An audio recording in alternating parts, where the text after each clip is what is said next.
model year 2021 Alfa Romeo Stelvio Quadrifoglio.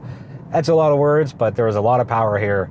So let's do the driving, we'll take a look outside, then we'll take a look inside, and that should wrap up the review. So under the hood is a 2.9 liter twin turbo V6, and that roars out with 505 horsepower, 443 pound-feet of torque, all through an 8-speed automatic transmission, and it's all-wheel drive. And to say that this SUV is lightning fast would be an understatement. I had the Stelvio, I believe it was the TI, I think it was November of last year, maybe December, and I was fairly impressed with it. It had enough and adequate speed, but the Quadrifoglio just completely blows it away. It is so precise. It's got a nearly 50-50 weight distribution, so your handling and feel is just remarkable. It's got the active suspension, and there's an extra drive mode here. So there's the DNA, D being dynamic, N being natural, and A being advanced efficiency. There is a race mode, and you can't get to it by accident. So as you twist the dial from A to N to D, just in that order, going backwards, you've got to hold it up past D for, I don't know, maybe a second, maybe 2 seconds, and then the race mode engages, and it takes an already terrific vehicle, adds exclamation points, depending on what you call it. It puts it in all caps, and it's just such a captivating ride. And this is the first time I've been in anything from Alfa Romeo with the Quadrifoglio badge on it. So very, very impressive. One thing for me to talk about it, and another thing for you guys to see it. So I'm stopped. I'm an N for natural, no launch control, nothing like that. It's in regular drive, but I'm not doing my manual shifts at all. So let's take a look and let's take a listen.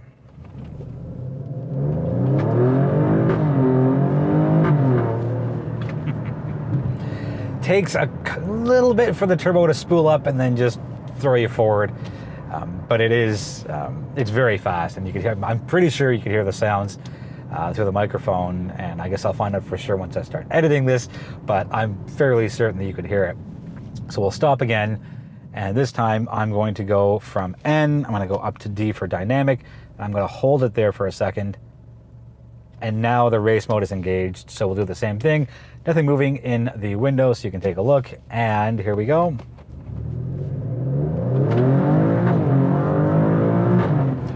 Okay.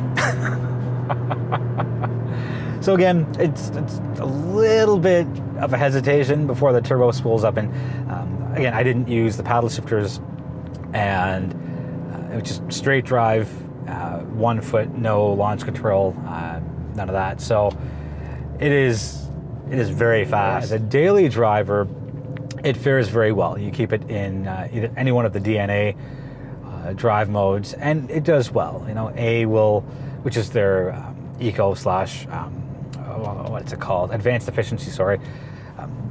Little less response because it's, you know, conserving fuel. I've lived in N for, I'd say, about half of my week, and I feel that's where a lot of people will live as well. Maybe dynamic if you're on some back roads up in the country and you want to open it up a little bit, but you don't want all of what race mode gives you. It's a great daily driver, easy to drive, easy to park. Lots of strong visibility. Even though the rear window looks small, the rear view mirror matches up in size with the back window, so you don't really lose any visibility back there. At least that's what I found through my week of driving with it. Cornering handling done very well. I think the nearly 50-50 weight distribution has a lot to do with that. The active suspension also has a lot to do with that as well. And it's just it's an enjoyable drive. And in a field where the Porsche Macan Turbo lives, the BMW X3 lives, the Jaguar F-Pace SVR lives there, GLC 63S lives there as well. A lot of heavy hitters here. Love the front end, it's unique, it stands out. It is their V Scudetto grille. Sorry to any Italian viewers if I'm mispronouncing Scudetto. I'm not even going to try, I'm just going to do it phonetically. I almost always have a need for symmetry, and the fact that the license plate is pushed off to the side because it can't go in the center because of the V Scudetto grille. It doesn't bother me because the grille looks so good, and I love the shape of the headlights. It looks really sharp. What stands out the most to me here are the rims. They are absolutely gorgeous. You see the machined rotors, you see the red Alfa Romeo brake calipers. I just find it looks really, really cool, and it's not really a spoke or a traditional spoke design. It's very rounded and curved as far as the rim design goes, but I find it to look absolutely elegant. It thoroughly matches the Quadrifoglio here, and I wouldn't change anything about it at all. The rest of the vehicle, it still looks good. Not a lot of excess on the design side, fairly conservative. And then going around to the rear, tailpipes look absolutely gorgeous. You have the symmetry between the headlights and the taillights as far as general shape goes. And there's not really too much more to say. I do like that the four-leaf clover for Quadrifoglio is just up above the wheel here, as opposed to it being pushed all over the place. I'm sure they could have put it on the front and the back and all over, but now it is on the skid plate down by the doors. But that's something that only the driver and the passenger would see. It's not something that's really boasted, and I think the conservative approach to that does it very well. This does have the carbon fiber package. So the gear shifter, it's in the steering wheel. It's just underneath the 8.8-inch touchscreen infotainment system here. It's on the mirror caps outside. You got double red stitching throughout that looks really sharp. The red leather is just enough. I think having all red inside and all red outside would be a little bit of an overkill, but the way that Alfa Romeo Canada has spec'd this, the red inserts look really sharp, and it's a nice accent piece. Steering wheel looks good, feels good, flat bottom. You do have the little four-leaf clover at the bottom. Again, I like that as opposed to it being tattooed all over the place. Tick a box on the option sheet, you get the big panoramic sunroof. I would certainly do that because the roof liner is black, and despite there being red leather inserts, I don't like my headliners to be all black. I just get that closed in, not quite claustrophobic, but just smaller than it seems feeling. And if I can avoid that through either a different colored headliner or through a sunroof or a panoramic sunroof, I will do that 8 days a week. I would even check it off twice on the option sheet. Back to the infotainment system for a moment. It's a little small, just compared to what some of the competitors have out there. Not sure if that's something that Alfa Romeo is going to address in maybe next year after. A bit of an irk for me is the backup camera, because when you engage it, you'd think that the whole screen would be a backup camera. I'm just going to stop here and kind of just try and divide the screen into three pieces. So I'm in reverse. It's half, and you get the sensors on, or the sensors on the left side of the screen. There'll be a cutaway to it, but I really wish it was the full length of the screen. It doesn't have the 360 cam here, but just something I would like to see going forward. As far as the dashboard goes, you get your digital screen in the middle. You have your analog dials as your bookends. Everything's fairly easy to see, no issues at all there. Start-stop button is on the steering wheel in typical Alfa form. The one thing that I automatically put off, at least in this car, is the automatic start-stop, and it's just to the left of the headlights. I just find it's a little abrasive, so it's not a full irk. If there's like a half irk, I understand why they have to have it, but I'd like it to be just a little softer as far as what the driver feels, excuse me, as it goes on and off. The seats are very comfortable once you find your spot.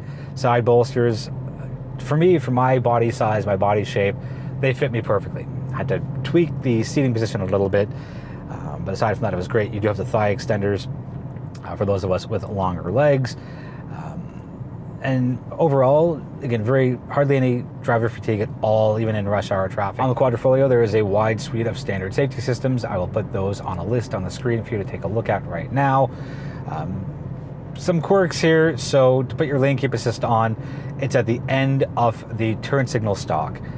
And because it had been 7 months since I had my last Alfa, I forgot where the trip reset button was, and I was looking, and then I remembered it's at the end of the wiper stock. It's a button that you just push in, which is a little, it's a quirk.